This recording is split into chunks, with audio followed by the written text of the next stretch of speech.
Hi everybody and welcome to our free GRE Verbal webinar. Thank you so much for joining us today. My name is Andrew and I am one of the GRE advisors here at Ready4. What that means is that I consult with our students, I connect many of them with courses, and I'm also going to be the host of today's webinar. So let's get started. I'm going to begin by talking a little bit about Ready4 for those of you who aren't familiar with us. Then I'm going to pass things over and you're going to see one of the lessons of our expert instructor, Sarah. She will start with a GRE overview before digging into some main idea questions to help you all boost your reading comprehension scores. At the end, I'll jump back on and answer some questions from all of you. So take a minute now and find the question box in your webinar side panel. This is going to be definitely your friend today. Any questions that you have about Sarah's lesson, any questions about the GRE in general, or questions about our courses, you can type them all right into the question box. Also, when it's time for you to cast your vote by answering some of the examples that Sarah is going to go over, you're going to type your answer right into the question box as well. This is going to be an interactive session, so make sure you guys take advantage of us here. Okay, a little bit about Ready4. Our company is based in Boston, Massachusetts. We were started out of MIT when our founder, Alad Shushan, was earning his MBA at MIT's Sloan School of Management. And we've maintained close ties with the people over there at MIT. Back in 2013 when we started, our goal was to bring test prep into the 21st century, making test success both more affordable and more accessible to students. Now with over 50,000 five-star reviews in the app stores, we're consistently ranked #1 among test prep apps. We've helped over 600,000 students prepare for the GRE just in the past few years. We're now known as the mobile test prep company, and that's something we're really proud of, jumping ahead of other companies like Kaplan and Princeton Review that have been around for a long time. Today we have 12 apps in the Android and iOS stores. We've been used by more than 2 million students to prepare for tests like the GRE, the GMAT, and the SAT. And our apps have been very effective. On average, our GRE users are gaining 15 points studying with us. But we've learned that many students need more than just a mobile app to prepare for the test, because there's no substitute for a live experience with a talented teacher. And that's what you're going to get a taste of today, a little bit of the power of our live course. So speaking of our courses, our session today is going to be led by Sarah. Sarah is a very successful instructor with our students. She has 99 percentile scores on the GMAT and the GRE. She's spent more than 2,000 hours helping students prepare for this test, and she gets really great ratings from her students. So if you enjoyed today's session and you want to hear more about our courses, feel free to stay after towards the end. I'll talk more about them. Sarah leads all of our hybrid courses, and she also leads some of our live courses. If you have any questions about anything, if there's anything I could help you with during the session today, just let me know. Type it right into the question box. Other than that, I'm going to pass things over now so we can get started. Good luck, everyone. Let me know how I could help. Thanks. Hi, everybody. My name's Sarah. I'm teaching this upcoming GRE class and one of the ongoing quant ones right now. And thanks for joining us on this Sunday morning or Sunday evening or afternoon, depending on where you are calling in from the world. So one thing that I wanted to do, just to make sure that we understand how this question box works, is if you could please type in where you are calling in from today. I'm calling in from Texas. I live on the Texas-Oklahoma border in the United States. But just to prove to you that this whole chat box thing does work, please go ahead and call in. Justin Friedman's back from Buffalo. Although it could be a different one, I suppose. It's a pretty common name. We got, let's see, Bettina from Florida, Kevin from Houston, love Houston, used to live there. San Diego, Michael's from San Diego. Cora's coming from India, Rebecca from Oregon, Nike, cool name, Nike's calling from New York, Renisha from Birmingham, Jacob from BK. I'm trying to think what that is. BK?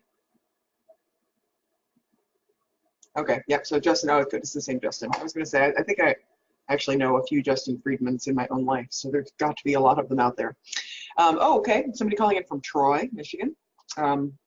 Okay, cool. Well, once again, we've got this kind of weird lighting effect going on right now that I will try to fix in just a second. But let's get started with the content of this course. And hopefully I'll get the camera looking better in just a minute. All right, so the GRE. A few things to know about the GRE. Oh gosh, there's the big picture of me. I'm going to skip that slide. So the few things to know about the GRE is it is an extremely long test. It's 3 hours and 45 minutes long.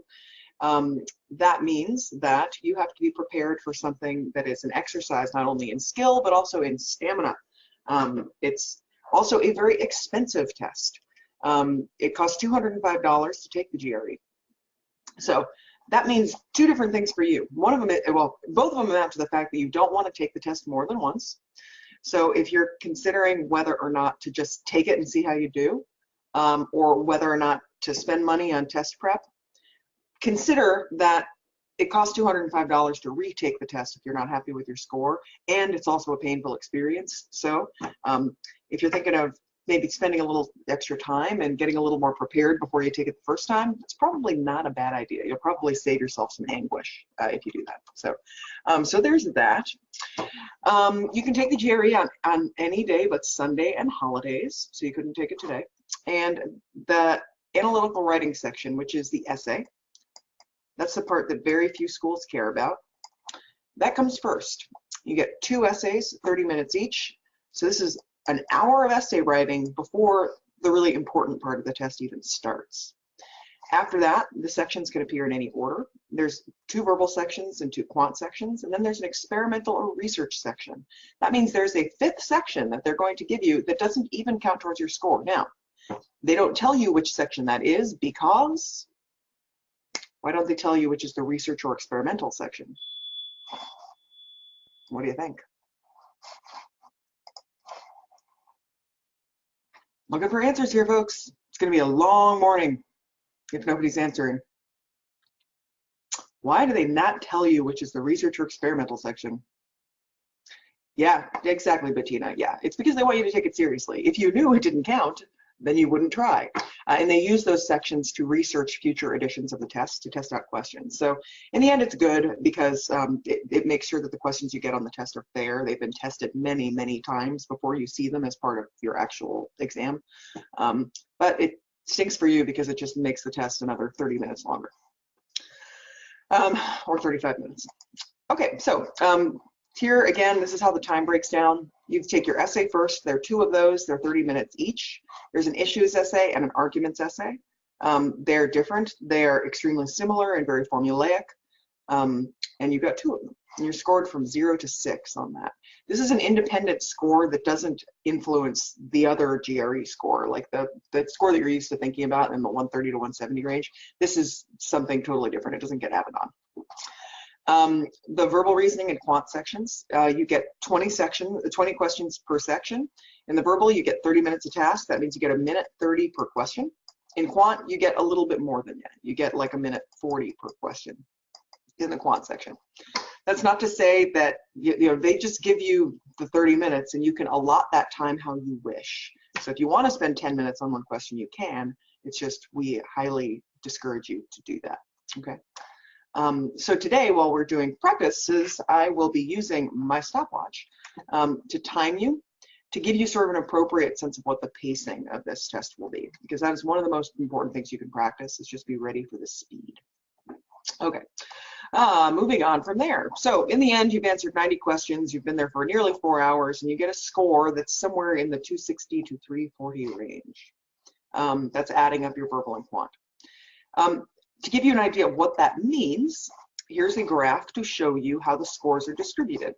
A 50th percentile score is about a 151 in verbal and a 152 for math. So if you score a 151 verbal or a 152 in math, you have done better than 50% of people who take this test.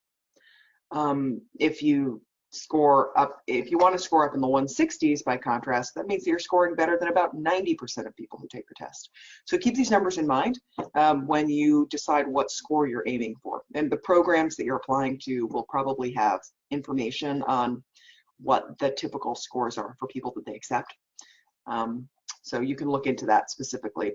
A lot of times we'll get a question like, what's a good score It entirely depends on the kind of program you're applying to. So, but a score in the 160s is a pretty good score for any program. So this is the score distribution.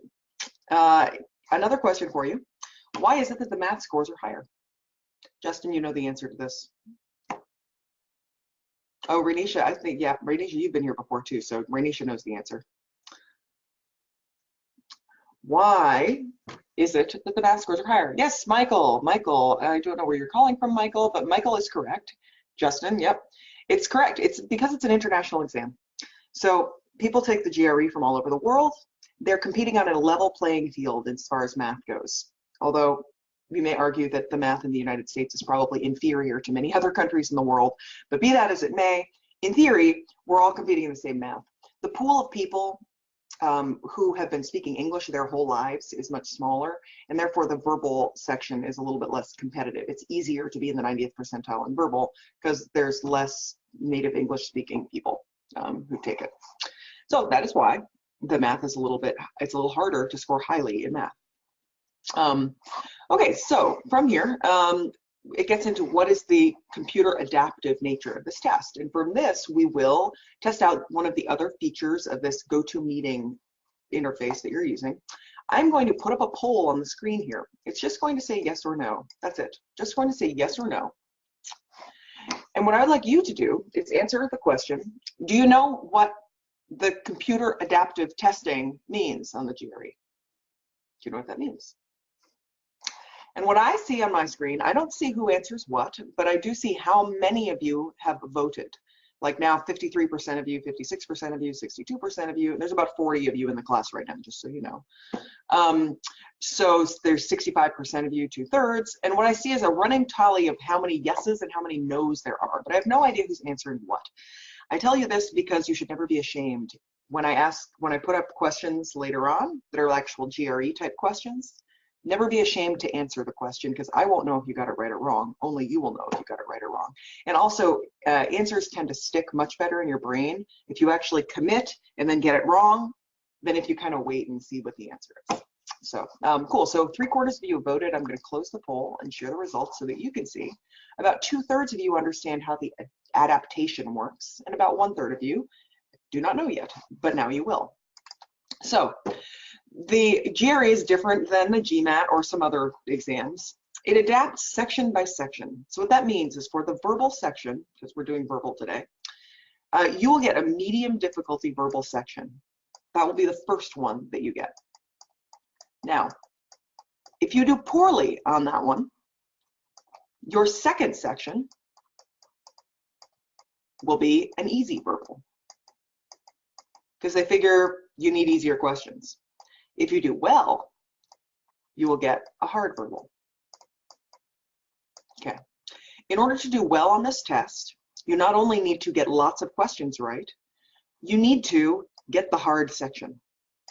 If you get a bunch of questions wrong in the first section, and then they funnel you down to the easier section, there's no way to recoup that and still get a high score. So you have to do well in section 1 so that you get the hard section 2, and then also answer a lot of questions correctly in section 2. And this is true for the quant as well. I just used the verbal because that's what we're doing today. Okay. Yeah, questions on how this works. So what we can deduce from this is that, first off, your score counts not only how many questions you got right, but how difficult they were, whether you got the hard section or not. You do not ever want to leave a question blank because there's no penalty for guessing. And even if you just guessed randomly, you have a 1 in 5 chance of getting it right, or 1 in 4, depending on the type of question. If you don't guess at all, you have a 0% chance of getting it right. So you should always guess. You also need to practice every question type because you want to make sure that you can answer whatever they throw at you in that first section. Okay. Yeah, cool. So moving on from there. Oh, here we got a question from Justin. What do you think is the highest you can get if you get the easy second part? I don't know the answer to that. People have asked me that before. I don't actually know. I would guess somewhere around 50th percentile, but I don't know. Yep. Okay, so we leave time at the end of the section so that, okay, so the other thing that's a little bit different about the GRE than some of the other tests is you do have access to the entire section and you can skip forward and back. Like if you don't like the question, you can skip it and go to the next one and then come back. So what you should be doing is what they say, take the test twice. And what I mean by that is do the easy questions first, okay? And if you meet any resistance, easy first. If you meet any resistance, just skip it. Then go back for the hard ones, okay? The reason we do that is because what you don't want to do is burn all your time working through hard questions at the beginning. And then you get to the end and you find out that the last 3 questions in the section were really easy if you only had like 15 seconds to do them. Okay, so it's important to do all the easy ones. You have to see every question on the test. You don't want to be in a position of just having to guess randomly at the end. So take all the easy ones and then go back into the hard ones. Okay. Ignore the apparent difficulty. Once you're in there, whether you got the easy section or the hard section, it's too late. So don't stress out about it. Just do the best you can with the test that's in front of you. And then finally, practice with the right tools and content. So as you can see, there is there's some specialness to this test. It's important that you're practicing with actual GRE exams, full-length exams, so they get used to the length of the test. And also the correct question types, because there are a few unique question types on the GRE. In the math section, it's the quantitative comparisons, which comprise about a half of the test. In the verbal section, you have text completions and sentence equivalencies, and those are different. Those are both fill-in-the-blank style questions, but they are unique to the GRE. So the only way you can practice them is to use GRE questions. Okay, so that's why you want to be practicing with the right tools. Take full-length tests. There's some from the ETS, and then Ready For has several of them too. So yeah, let's see. We got some questions coming up here. Are we allowed to bring any materials other than, you can't bring anything, Jillian. It's almost like you're going into prison. Like you have to empty your pockets. You don't get anything. They give you a pencil and paper. You can't bring your phone. I once had to get a drug test for work. I worked at an oil company, and it's kind of the same deal where they like lock everything in a safe and you go in basically naked, and then, you know, it's that experience. Nope, I don't think you can bring water. I don't think you can bring anything. You can take breaks. There are breaks in between each section, but you don't bring anything in. Okay. There's less stuff to forget. That's the good news. Okay, master main idea questions. So we're going to look at main idea questions today. The reason for that is, and please go ahead and keep funneling these questions in here, and I will get to them as we can. So the reason we're going to do main idea questions is because in reading comprehension, pretty much every passage you get will have a main idea question at the end of it. Okay. Main idea questions. Yeah, we'll get to that in a second. But main idea questions are take a lot of different, very recognizable forms. Like the author's primary purpose in doing this is those types of things. Anyway, so there's a few different things about the reading comprehension section that are worth noting. You can have all of these different styles of questions. And like I said, the GRE has very specific question types. You can have multiple choice where you select one. You can have multiple choice where you select 2 or more. You can have the weirdest type, which is where you select in the passage. So you actually take the cursor on the screen and you highlight the phrase that you think is the answer to the question. Okay. So you want to get used to these 3 different styles of questions and just read the directions. Make sure that if it's select more than one, that you select, that you know that when you answer a question. Okay, so a few things about these passages. You're probably familiar with some of them, having read a few of them. They present an overwhelming amount of information. They will often make conclusions or analyses based on the information. In other words, the author will have an opinion. It will be persuasive rather than expository. So this means that the author has an opinion on the material. Okay. It may present multiple points of view on the information. This usually increases the difficulty. The thing that makes a GRE passage difficult or not difficult is not the vocabulary. The thing that makes it difficult is that it will present multiple points of view. Okay, so the simple ones are one point of view, the harder ones are multiple points of view, and you have to keep track of all of those. Okay. And finally, they'll be written in a difficult or confusing way. Nobody is going for clarity here. They're giving you things that are just difficult and confusing because that's what graduate school texts are like. So that's the story. And the analogy that I always have heard, that I heard once, that I always like to give you, is that taking a GRE reading comprehension passage is like going into a lecture in a college class that is a subject you don't know anything about. So you go into a completely random lecture in a discipline that you don't study, you listen for 10 minutes, and then you come out and somebody asks you a whole bunch of questions about what they were talking about. You're like, well, I don't really know what they were talking about. I maybe got a few glimmers of understanding, and that's kind of how it feels to read a GRE passage, I think. Now, that being said, outside knowledge of GRE topics generally hurts your chances. You have to understand that the GRE passages are written with the assumption that you bring no outside knowledge, okay? So it's very rare for people to err on the side of being too detailed. More often what people will do is make an inference that is not actually in the passage. And even when they ask you to make an inference, what can you infer from? You're not going to infer. You're going to stick very, very close to what is in the passage. You are going to pretend that you are a robot with no capacity for outside thinking, and you are just going to answer based on what is in the passage before you.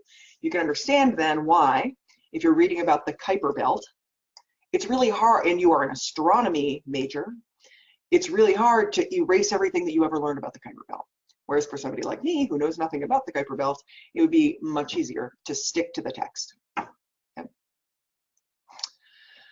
Okay, yeah, so with the main idea passages, like I said, pretty much every passage will have one. When you're reading the passage, another question I get all the time is, do I read the questions first? No, you don't read the questions first.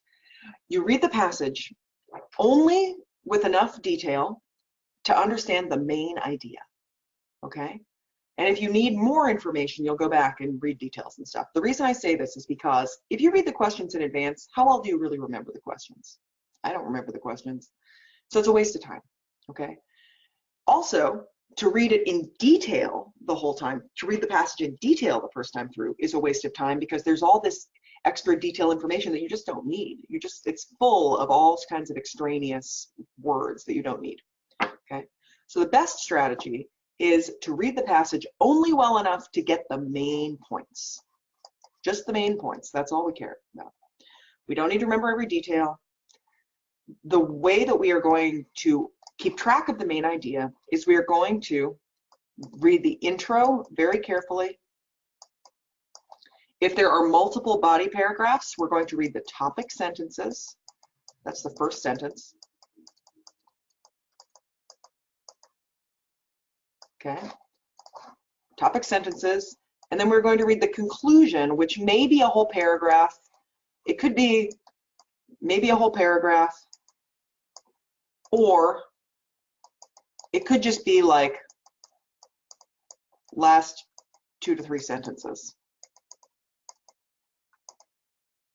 Okay, that's what. So read the intro in detail, the topic sentences, and then the last 2 to 3 sentences. Okay. Now sometimes you get a passage that's just one paragraph, but in general the idea is the most important stuff is at the top. You want to pay a lot of attention to the beginning. Then it kind of fades into a bunch of details. And then the conclusion, they'll usually come back to what their point was, okay? The body paragraphs in the middle, if you have the ability to, it's a good idea to make a couple notes based on your topic sentence. Write like on your scratch paper, what was that paragraph about? That can be very helpful because then if you do have to go back and look for detailed information, you know where to look. Okay, so again, intro, topic sentences, conclusion. And that should be enough to get you the main idea. Okay, cool. So we have 2 passages here. Okay, good. 2 passages here. This has both of them on one page. I'm moving to the split page. So what I would like you to do here is take 1.5 minutes. Remember, that's the magic word for verbal. We have 1.5 minutes to read this and tell me what is the author's point. Okay, so 1.5 minutes. Type into the question box when you're done. What's the author's point? Your time starts now.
Okay, that's a minute. You have 30 seconds.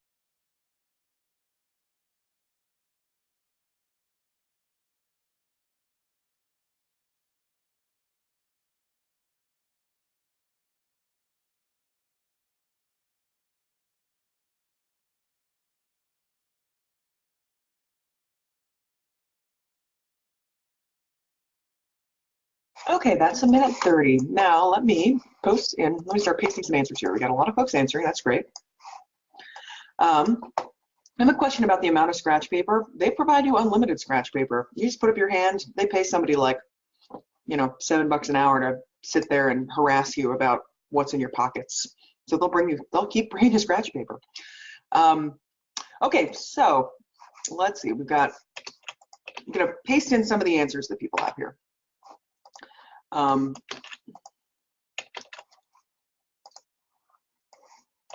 Okay. Okay. So we have a lot of agreement here.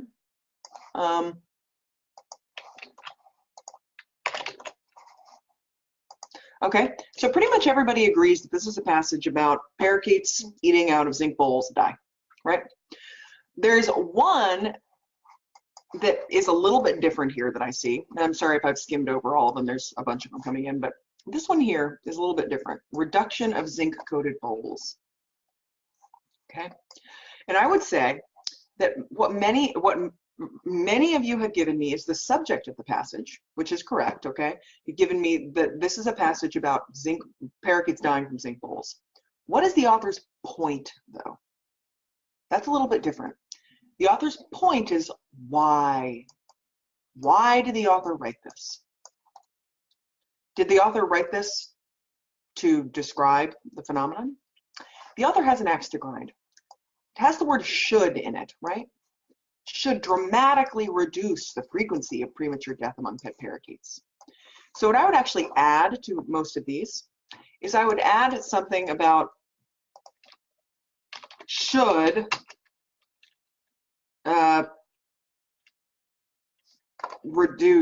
should get rid of zinc bowls because zinc-coated bowls are causing parakeet deaths. Okay, so we want to keep in mind not just what's the subject of it, but what is the author's point and why did they write this? The reason I say this is because a lot of the questions involve the author's point of view or the author's purpose.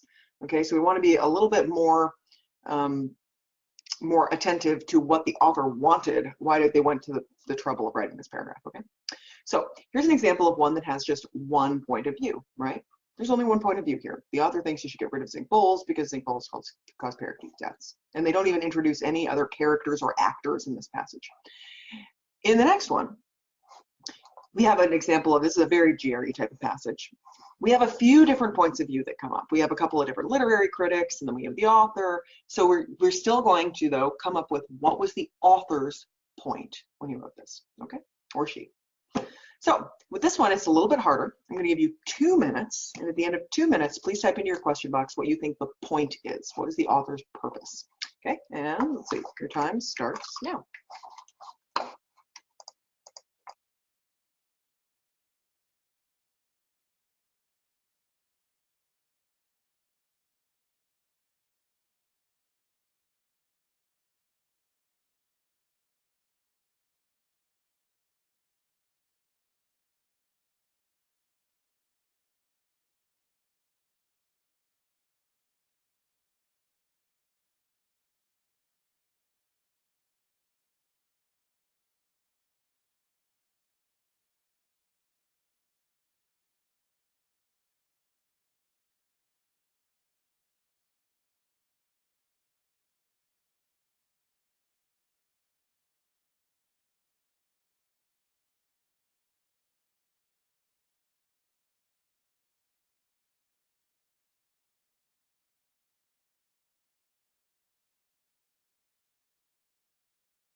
That's a minute. You have a minute left.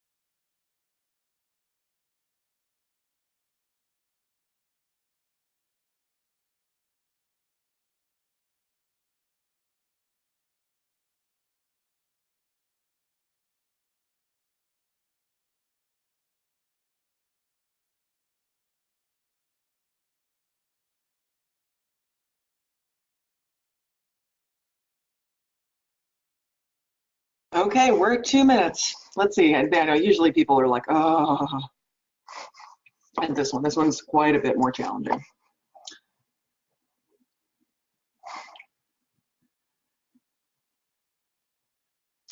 Okay. So here we go. I'm just going to start putting up the answers that we have from people.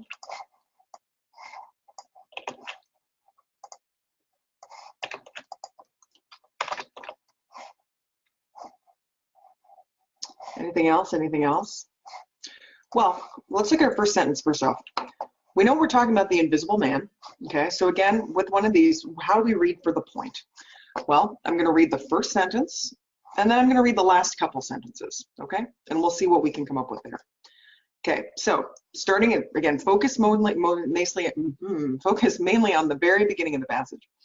In The Invisible Man, Ralph Ellison does not reject the folk and oratorical traditions of Black culture in the U.S. Instead, he intertwines them with its narrative, even as he finds additional inspiration in more traditional Western literature. Boy, that's a lot of words. You know what, though?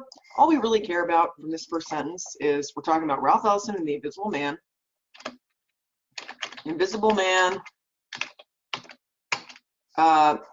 He does not reject the traditions of Black culture in the U.S. Instead, he intertwines them with narrative, as he finds. Okay, so Invisible Man doesn't reject Black culture. He intertwines it with traditional literature. Okay, cool. That's the first sentence. There's no topic sentences. This is relatively short. And so now I'm just going to kind of skip down to the end here and look at the end as well. But the novel's layering of voices is no more undisciplined than Dostoevsky's characters' engagements with philosophy, or even the solo and small group interludes characteristic of jazz and blues performances. Okay, very, very typical GRE. They're like, what are they even talking about? They're making allusions to like culture and Dostoevsky, okay, well, famous Russian writer. But what we can come away with from this last sentence is the idea of, does the author like this book or not? What do you think? Again, we want the author's purpose. Did they write this passage to tell us how great the Invisible Man is, to tell us how bad the Invisible Man is? What kind of sense do we have here? What was his point? Justin says he likes it. Yeah, Bettina says he likes it. Yeah, I agree. This author likes this book. Okay? Author thinks it's a good book. Okay? So yeah, I would say that what's the primary point of this passage? Gosh, there's a lot of junk in here, but it's the author saying the Invisible Man doesn't reject Black culture, he intertwines with traditional literature, and the author thinks it's a good book. That's it. That's it. Easy, right? There's a bunch of other stuff in here. He mentions Dunhart and Prescott, which are two different critics that have different opinions.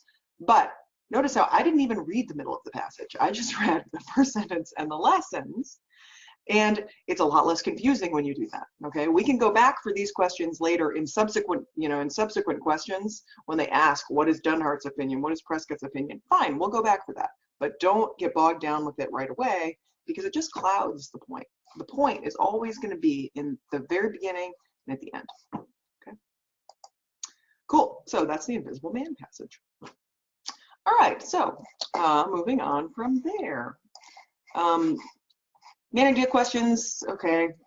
Yeah. So okay. It identifies the author's primary purpose or concern. We did that.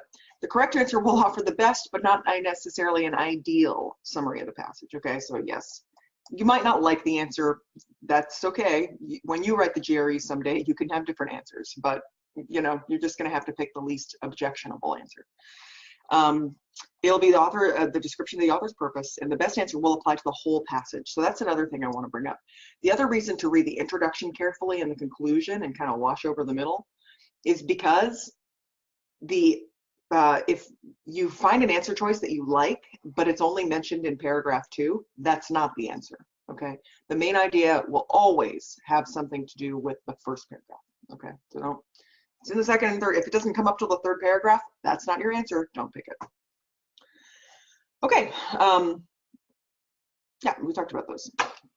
All right, so here is our first GRE style one. At the end of this, So I'm going to give you 2 minutes to read this, okay, and come up with an answer. Actually, no, we'll do 2 minutes because it's our first one. And at the end of that, I'm going to put up one of those polls again, but it's just going to say A, B, C, D, E rather than yes or no, okay? So when I put up the poll, please make a mental note of which letter you want to vote for, and then vote for that letter. And I will tell you how I get to the answer at the end of it, okay? So you've got, so let's make it 1 minute and 45. That should be enough. You got 1 minute and 45, and your time starts now.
Okay, you have 30 seconds.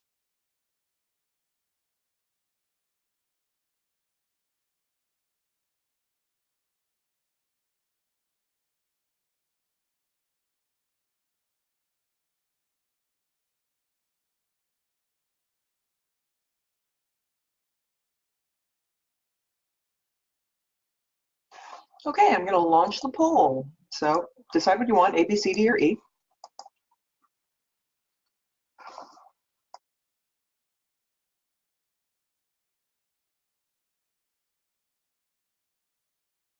All right, so let's see, we've got answers flooding in here, okay? No, wait, hold on. Hold on, sorry, that was the wrong poll. My apologies. Where'd the poll go? Sorry about this, hold on. There we go, launch that poll. Now you can choose A, B, C, D, or E, I apologize.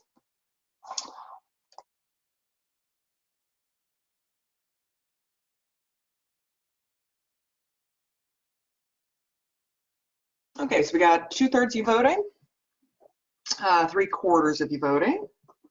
Okay, I usually like to get above 80% participation before moving on. Okay, we're at 82, cool. I'm gonna close the poll, share the results. You can see that we got votes for every possible answer here.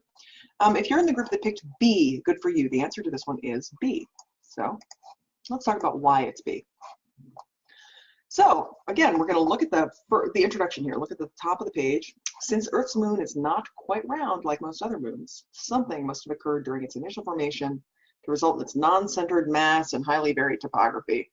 Okay, again, we're starting to get into non-centered mass, highly varied topography. That's getting a little too detailed for my taste. I'm going to try to keep it simple and say this is about moon's shape. Moon, not round like other moons. Something happened. Okay, that's what this is about. But I'm just going to check by going down to the end here and read a couple sentences about down here. Complex gravitational interactions between Earth and Moon resulted in uneven cooling of the nascent satellite. And something about gravity. Something about Earth-Moon gravity. Such a scenario would also call for gradual reorientation of its axis to the present angle from an original axis with a difference about 36 degrees, a shift concurrent with its shape change. Okay, so that would mean that the axis would be in a different place, but I don't think that actually follows up on what we said in the beginning. So I'm going to stick with just what we saw in the first sentence and under more plausibly. Okay, so we're looking for something about moon not round like other moons because something happened, something about Earth-Moon gravity. Okay, all right, so going through our choices here, the least popular answer was E, resolving a debate about moon's shape prior to the formation of its craters. Okay, the problem here is, well, there's a few, but prior to the formation of its craters. First off, it's not telling us when it formed with respect to the craters. The second part is that it's not really resolving a debate. Okay, it isn't going into these are the strengths of this theory and these are the strengths of this theory. And so resolving a debate, it's not really doing that. And this should introduce you to a technique for these questions, which is very often the answer is contained in just a few words, just the first few words. Okay. Okay. And so I'm going to say that it's not resolving a debate about anything in this passage. So I'm going to cross that one out. For the same reason, D, resolving a debate about the existence of a shift in the moon's polar axis, also not resolving a debate, and it mentions polar axis, which doesn't even get brought up until the very end. So it's not brought up in the beginning, it's not the answer. So D and E are out. C, determining the extent to which a second moon is responsible for the current moon's shape. Well, I'll keep that for a second. I mean, I don't love it, but we'll keep it for a second. We look at B, exploring some theories about the moon's shape and formation. Okay, well now that is a pretty good match for this up here. Moon not round like other moons, something happened. Okay, something about the moon's shape. So B seems to be a pretty good match. I'm going to keep that guy. A, exploring various methodologies used to evaluate theories about the moon's shape and formation. Okay, so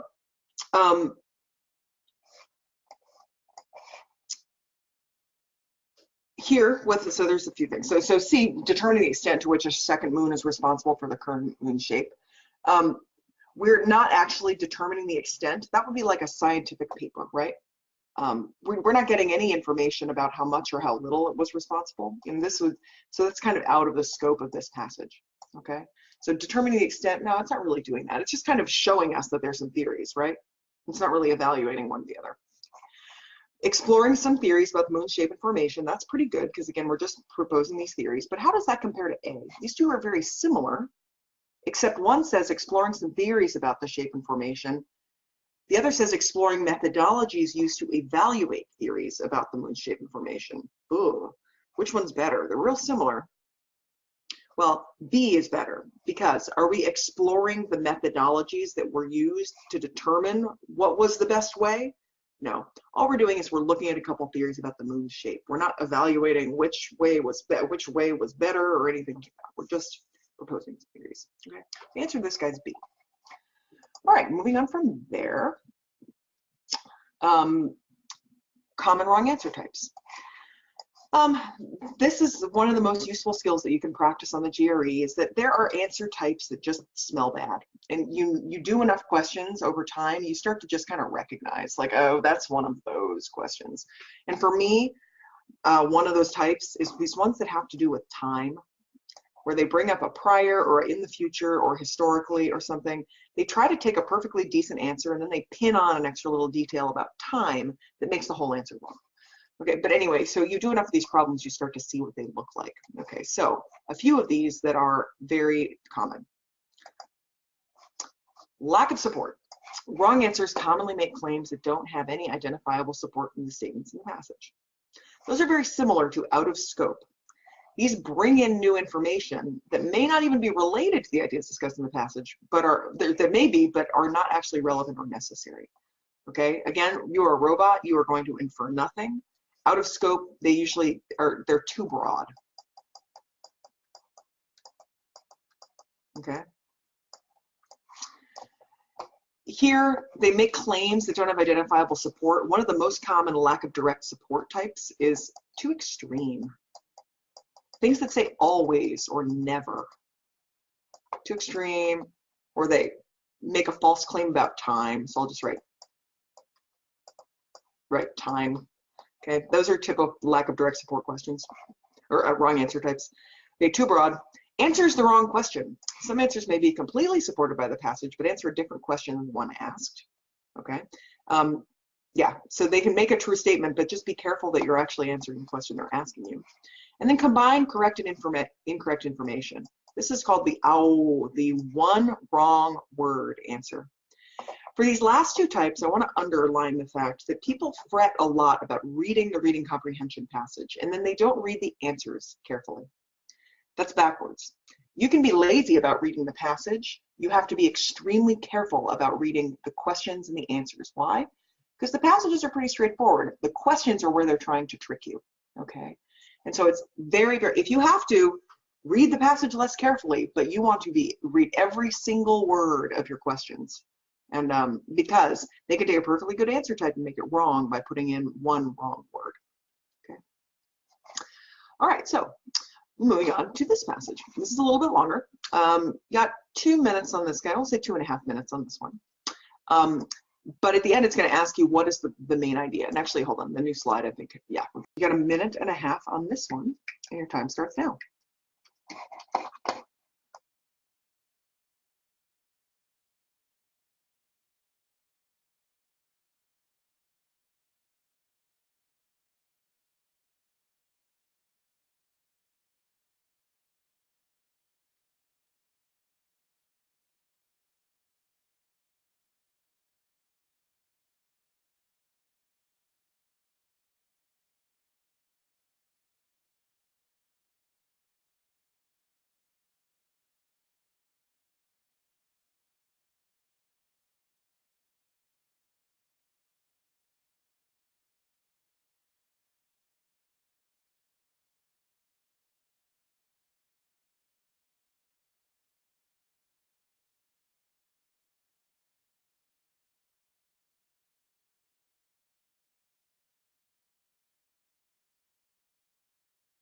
That's 1 minute. You have 30 seconds.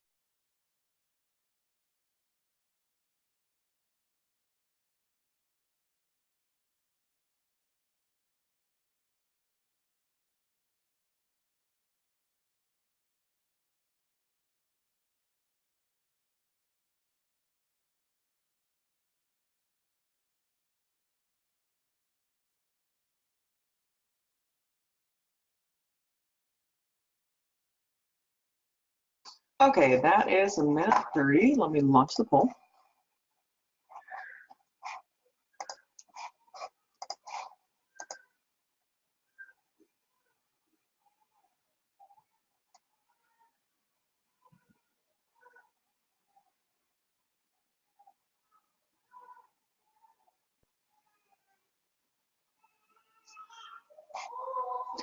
Okay, that's 2/3.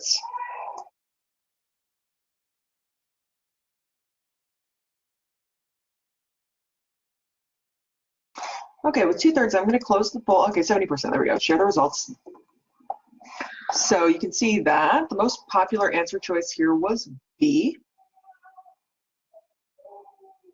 And B is correct. You're in the group that chose B. Let me hide the poll. All right, so how do we then end up with B?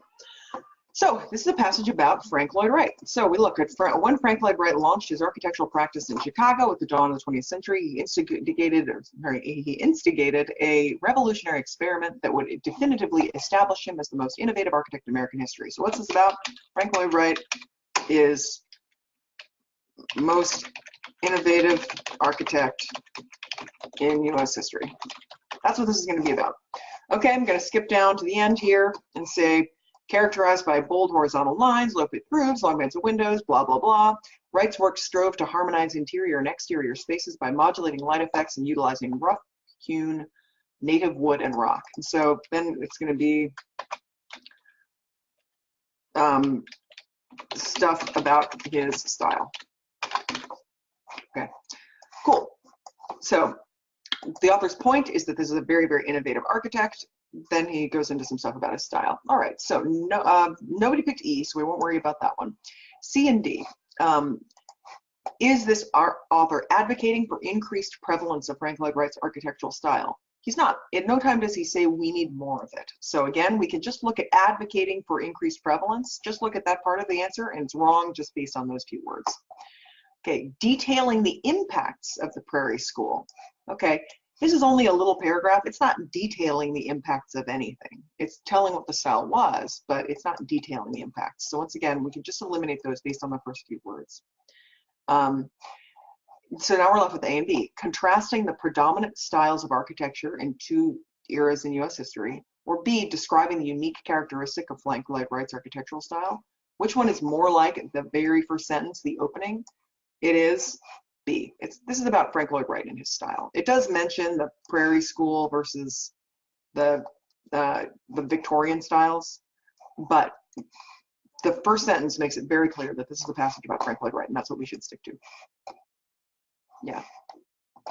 Rebecca knows the background of this one, but still got it right. Good for you. Yeah, good. Good ability to block it out is key when you know something about this. I've actually listened to a lot of podcasts about Frank Lloyd Wright recently, for whatever reason. So, cool. All right. So that one, the answer was, shoot, I circled it. It was B. There we go. Okay. So moving on from there, got a couple more. Get a couple more practices. All right, so we've got one about Gustav Eiffel and then another one about Las Meninas. So we're keeping in the art and architecture theme here. So we've got a minute and a half on this one about Eiffel, and your time starts now.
Okay, so that is minute 30. Let me launch the poll.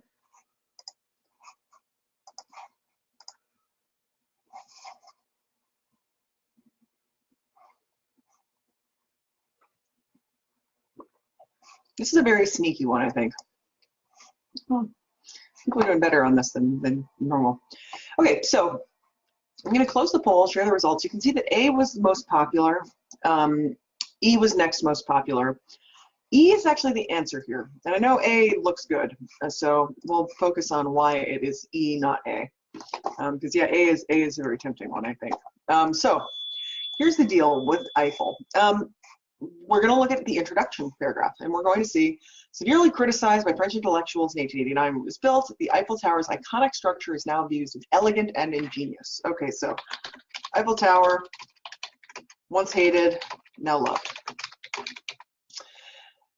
Keep reading. Gustav Eiffel's idea of architectural beauty was based on efficiency. He sought to construct something that had the greatest possible strength and height using the least amount of material. With the design of the Eiffel Tower, the famous French engineer did exactly what he intended to do, exposing the skeleton of his masterwork and in doing so revealing its internal harmony and integrity. The tower is 324 meters tall, yet all of its iron could be melted down into a ball only 12 meters in diameter. So in other words, major engineering accomplishment. This author wants to tell us not just that it was, something that people used to hate, now they love it, but that it's a big engineering accomplishment. Okay.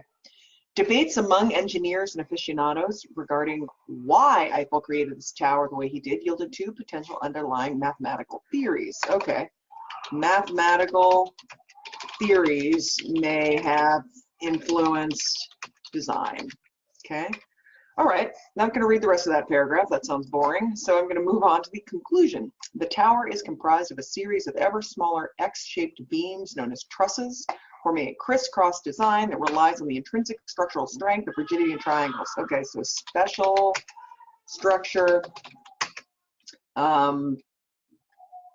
relies on triangles. Oh. Triangles, sorry, to make it strong. And then finally, Indeed, an iteration of this design gives human bones and bamboo stocks their strength. Contemporary critics thought they were slighting Eiffel when they said his tower looked like a skeleton. Instead, they saw it for what it was intended to be. Okay, so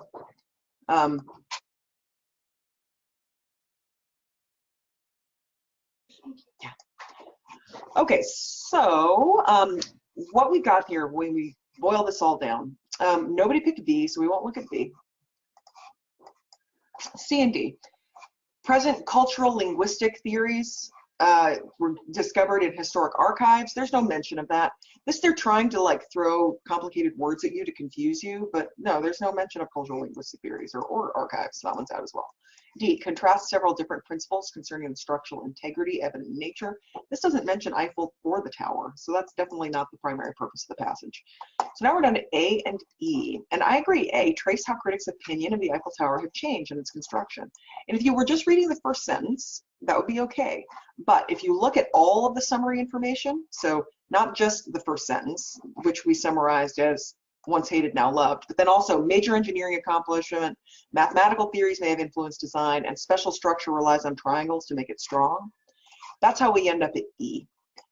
Definitely you have to acknowledge that math is part of the author's purpose in writing this. He wanted to talk about why math was an important part, math and engineering. So the answer here is E, even though A is tempting.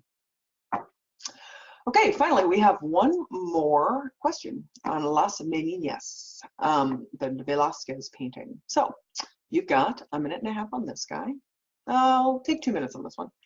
And at the end of 2 minutes, I will put up the poll and we'll be done. So 2 minutes, your time starts now.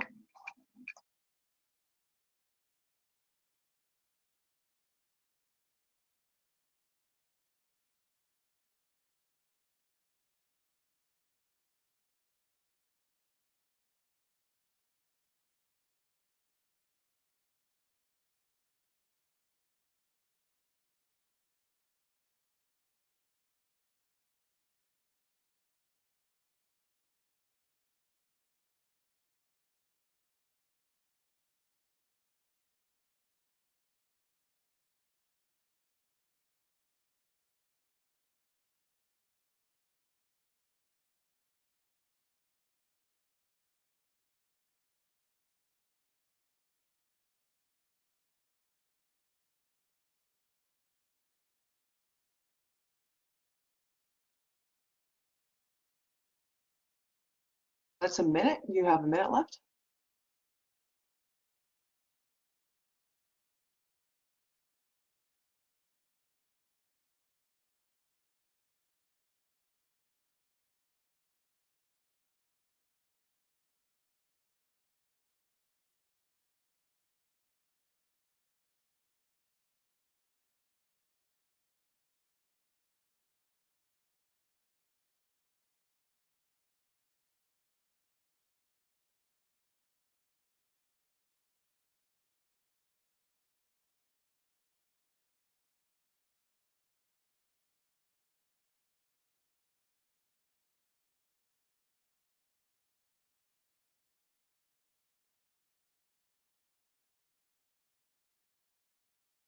Okay, that's 2 minutes. I'm going to launch the poll.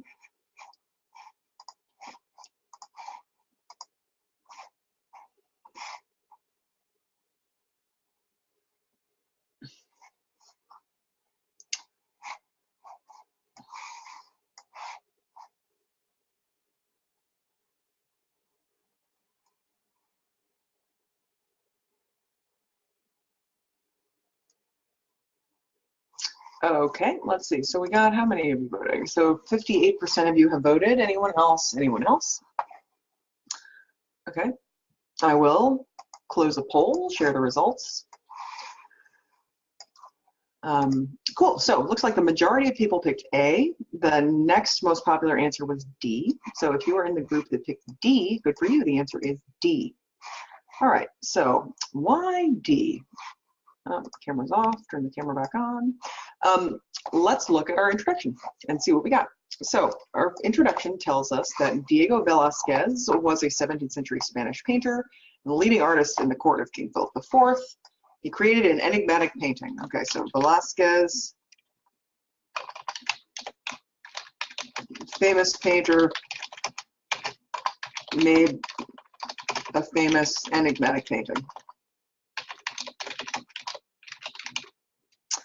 Art historians and cultural critics have endlessly debated the relationship of illusion to reality in the Velázquez masterpiece Las Meninas, that's the name of the painting, completed in 1656. Some scholars have suggested that Las Meninas was the first modernist painting because it breaks from the idea that reality is entirely subjective.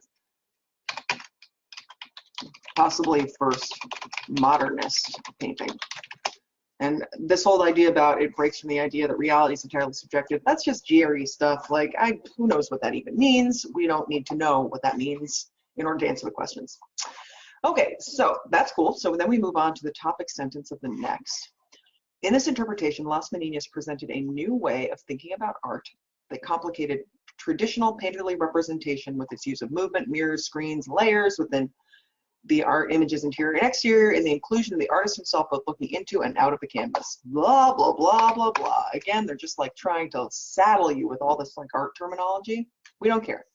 All we care about is that different interpretations of painting exist. Okay? We've got this thing about Foucault, and there's this thing about Joseph Tanky or whatever. It's just, this is just a paragraph about different interpretations. Cool. Finally, the painting portrays a large room in a Spanish palace. Okay, it's just going to tell us what the painting looks like. And then finally, we'll skip down to the conclusion, the last few sentences here. According to art historian Leo Steinberg, these compositional elements create a reciprocal encounter with the spectator, allowing the painting to transcend the realm of the static object. Again, that's just like blah, blah, blah, blah, blah. Don't take time trying to decode what that means. You don't need to know. Focusing on Velázquez's arresting self-portrait in the implied company of the royal couple, scholar Svetlana Alpers theorizes that Las Meninas was his assertion of the nobility of art in an era when it was disparaged as a craft. Okay. That last sentence sounds like Velázquez elevated craft to art. So we come away from this summary with the idea that he made this famous painting. A lot of people interpret it a lot of different ways, and it's very important. That's pretty much what we need to know to answer the question, because that is the author's main idea. All the stuff about extra like subjective reality, and just don't even waste your time trying to understand what that means, unless you naturally understand what it means, in which case, good for you. That's a real gift. Anyway, so I'm just going to look at this idea that it's a famous painting and lots of interpretations exist. A, analyzing compositional elements in portraiture. Okay, well, we have to give that one some consideration because there is all this stuff about what the painting looks like. Resolving a dispute regarding artistic representation. It doesn't resolve a dispute, once again, right? It doesn't. It gives you several people's opinions, but it doesn't resolve anything. Delineating several different eras in history. No, not really. It mentions that it might be the first modernist painting, but that's not the author's intent. The author's intent is to talk about Velázquez and this famous painting, Las Meninas. Okay. Discussing interpretive approaches to a painting. Well, that's true. It definitely spends a lot of time talking about interpretations. In this interpretation, some have interpreted it as the first modernist painting. So this one is definitely tempting. E, summarizing the merits of specific painting techniques. No, it's definitely not doing that. Okay. So what makes D better than A in this case? Analyzing compositional elements in portraiture. First off, it's not about portraiture, it's about one painting, and the painting isn't even a portrait. The painting is a bunch of different figures, okay? So that's why this is being too broad. And not even terribly accurate because Las Meninas isn't a portrait, okay? So anyway, so that's why that one's out, it's too broad. D, discussing interpretive approaches to a painting. Yes, it is most certainly doing that. All right, so that is all of the examples that I have. I'm going to call Andy back, and he's going to do some more talking and answer whatever questions you have. I will be lurking in the background, like the lurking lurker that I am. And what is up on the screen right now is an example of what in the course we will do at the end of every lesson.